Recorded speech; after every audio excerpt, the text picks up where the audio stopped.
Tonight, the major meltdown for the nation's largest wireless carrier. Your call cannot be completed at this time. Verizon customers across the country cut off by a massive network outage.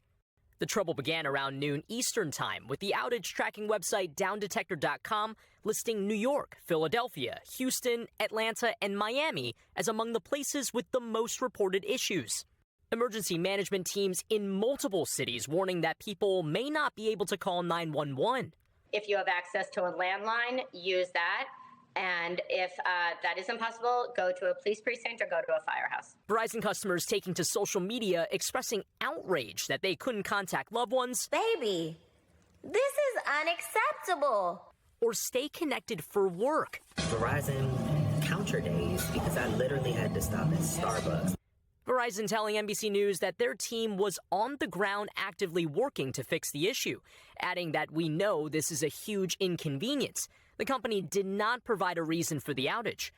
Verizon, with more than 146 million wireless customers, often promotes itself as the most reliable network with its famous catchline, "There's only one best 5G.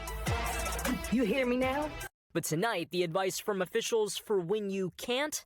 It's also a good reminder for people to have an emergency plan, to have backups, plan A, plan B. And with that, Brian Chung joins us now live in studio. So, Brian, the big question tonight, is there any indication that this is because of a hack or some type of sabotage? Yeah, Tom, Verizon did not respond to our question about the root cause of this or if this was the result of any hack. But a lot of people will recall 2 years ago, AT&T experiencing an hours-long nationwide outage, which they said was the result of an incorrect process used when expanding the network. They said, Tom, at the time, that was not a cyber attack, again, referring to AT&T. All right, Brian Chung on that breaking news. Brian, we thank you for that. Verizon users reporting outages this afternoon. Sources tell ABC News at least 175,000 people reported some kind of issue. ABC News tech reporter Mike Dubusky's been tracking it all for us. So what more do we know about the outage and also when service could return to normal? Unfortunately, Kira, we just don't know a ton about the nature of this outage just yet, other than it's affecting quite a lot of Verizon customers. Verizon posting to their social media that this is affecting both data service customers and phone customers. As you mentioned, Down Detector, which is the website that tracks these types of outages, reported that at its peak, about 175,000 people were affected by this.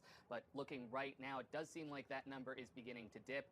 We don't, again, know the problem behind this particular outage, and that means that as we go throughout the afternoon, we could see these numbers start to fluctuate a little bit more. Of course, we all remember last year the AWS outage, which affected many more people, including businesses and emergency services. We hope that it is not necessarily that damaging. However, we are seeing New York Emergency Management post that they are aware of this outage, and they're encouraging people who need to call 911 who are affected by this to use a landline telephone or to go to their local fire department or police station.